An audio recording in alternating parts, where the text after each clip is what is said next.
NS Nusoor youth കോൺഗ്രസിൻ്റെ സംസ്ഥാന vice പ്രസിഡൻ്റായിരുന്ന ആളാണ്. ഇന്നിപ്പോൾ തിരുവനന്തപുരത്ത് അദ്ദേഹം വാർത്താ സമ്മേളനം നടത്തി. ഇപ്പോൾ അദ്ദേഹം നമ്മളോടൊപ്പം ചർച്ചയിലുണ്ട്. നുസൂർ, ആദ്യമായി കോൺഗ്രസ്സുകാരനല്ലാത്ത ഒരു വൈകുന്നേരം കൈരളി ന്യൂസിൽ അങ്ങ് അതിഥിയായി നിൽക്കുകയാണ്. ഇത് താങ്കൾക്ക് സന്തോഷമുണ്ടാക്കുന്നതാണോ ദുഃഖമുണ്ടാക്കുന്നതാണോ എന്ന് എനിക്കറിയില്ല. താങ്കളാണത് വിശദീകരിക്കേണ്ടത്. എന്ത് തോന്നുന്നു ഈ നിമിഷത്തെ, ഈ മുഹൂർത്തത്തെ?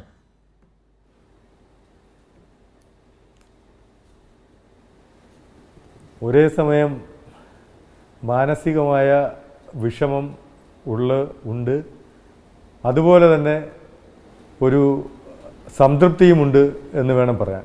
കാരണം 10-26 വർഷം പറയുമ്പോൾ 1/4 നൂറ്റാണ്ടിലധികം KSU എന്ന് പറയുന്ന വിദ്യാർത്ഥി സംഘടനയിൽ തുടങ്ങി സജീവമായി മറ്റൊന്നിനും പോകാതെ സജീവമായി ഈ രാഷ്ട്രീയ പ്രവർത്തന രംഗത്ത് തലസ്ഥാനം കേന്ദ്രീകരിച്ചും അത് കഴിഞ്ഞ് ജില്ല കേന്ദ്രീകരിച്ച് വിവിധ ഭാഗങ്ങളിൽ സംസ്ഥാനത്തുടനീളം അത് കഴിഞ്ഞ് ദേശീയ തലത്തിലും തമിഴ്നാട് ചാർജ് ഉൾപ്പെടെ വിവിധ തലങ്ങളിൽ പ്രവർത്തിക്കുവാൻ അവസരം ലഭിച്ച് നല്ല രീതിയിൽ പ്രവർത്തനം നടത്തി മുന്നോട്ട് പോയി.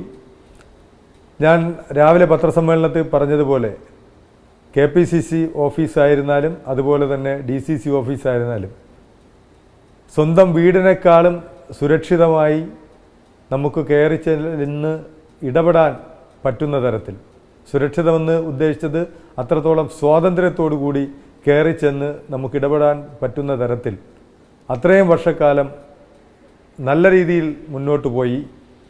എങ്കിലും ഇന്നിപ്പോൾ അതെല്ലാം ഉപേക്ഷിച്ച്, ആ വീട് ഉപേക്ഷിച്ച്, ആ കുടുംബത്തെ ഉപേക്ഷിച്ച്, എല്ലാം ഉപേക്ഷിച്ചുകൊണ്ട് സർവാത്മന സ്വതന്ത്രനായി ഇന്ന് ഈ വൈകുന്നേരം ഈ ചാനൽ ചർച്ചയിൽ പങ്കെടുക്കും. നുസൂർ, ഒരൊറ്റ കാര്യം ഈ കാര്യത്തിൽ ഒന്ന് ഇടപെടുകയാണ്. അതായത് താങ്കൾക്ക് സ്ഥാനാർത്ഥിത്വം നൽകിയില്ല എന്നുള്ളതൊരു പ്രധാനപ്പെട്ട കാരണമാണെങ്കിലും അതിനൊരു കാരണമായി താങ്കൾ പറഞ്ഞതിൽ നിന്നും മനസ്സിലായത് താങ്കൾ ഒരു ഇസ്ലാം മത വിശ്വാസിയാണ്. ഇന്ന് റംസാനാണ്. അതേസമയം താങ്കളുടെ ഭാര്യ ഒരു ഹിന്ദുമത വിശ്വാസിയാണ്.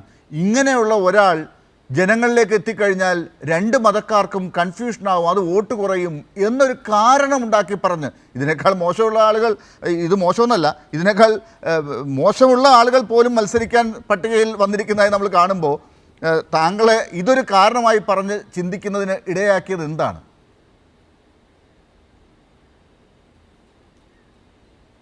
അതാണ് ഞാൻ പറഞ്ഞത്.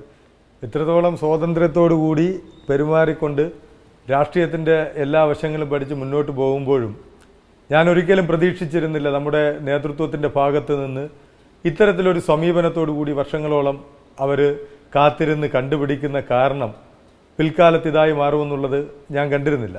ഞാൻ നേരത്തെ പറഞ്ഞല്ലോ, എല്ലാ തരത്തിലുമുള്ള പ്രവർത്തനങ്ങൾ നടത്തുമ്പോഴും എനിക്ക് ആരും ഔദാര്യമായി എൻ്റെ കയ്യിൽ കൊണ്ടു തന്നതല്ല ഈ സ്ഥാനമാനങ്ങളൊന്നും. ചില സോഷ്യൽ മീഡിയ പോസ്റ്റുകളിലൊക്കെ ഇന്ന് വരുന്നത് കണ്ടു, എനിക്ക് കിട്ടിയ സ്ഥാനങ്ങളെല്ലാം പാർട്ടി തന്ന ഔദാര്യമാണ്.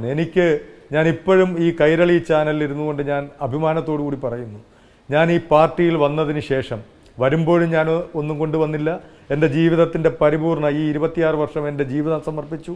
അതോടൊപ്പം തന്നെ എൻ്റെ കുടുംബത്തിൽ നിന്നുള്ള പണം, അതുപോലെ തന്നെ എൻ്റെ സമ്പത്ത്, അതൊക്കെ ഞാൻ അങ്ങോട്ട് സമർപ്പിക്കുകയാണ് ചെയ്തത്. ഒന്നും ഇങ്ങോട്ട് വാങ്ങിയിട്ടില്ല. 1 രൂപ കറപ്ഷൻ ഇല്ലാതെ, 1 രൂപ ഈ പാർട്ടിയിൽ നിന്ന് ഒന്നും നേടാതെ, കുടുംബത്തിനോ എൻ്റെ ഭാര്യയ്ക്കോ എൻ്റെ കുട്ടികൾക്കോ ഒരു അഡ്മിഷൻ പോലും ഈ പാർട്ടിയെ കൊണ്ട് നേടാതെ ഞാൻ പടിയിറങ്ങുമ്പോഴും ഒരു കളങ്കവുമില്ലാത്ത രീതിയിൽ ഞാൻ പടിയിറങ്ങുകയാണ്. ഒന്നും കൊണ്ടുവന്നിട്ടില്ല, ഒന്നും സമ്പാദിച്ചിട്ടില്ല, ഒന്നും എടുത്തുകൊണ്ടും പോകുന്നില്ല.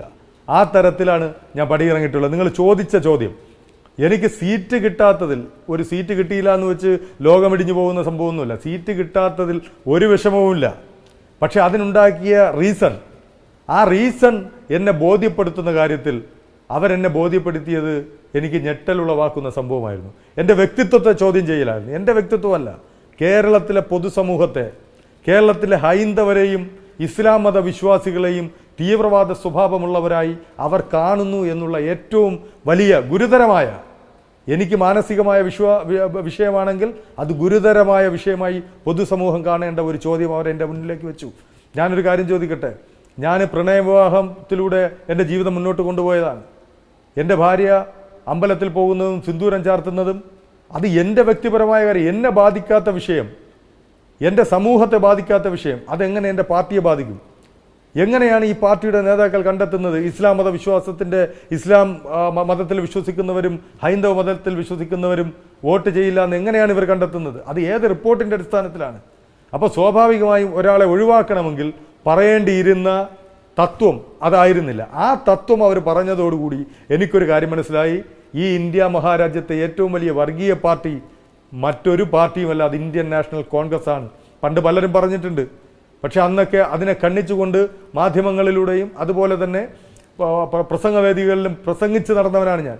പക്ഷേ അത് എൻ്റെ അനുഭവത്തിൽ വന്നപ്പോൾ എനിക്ക് പരിപൂർണമായി ബോധ്യമായി.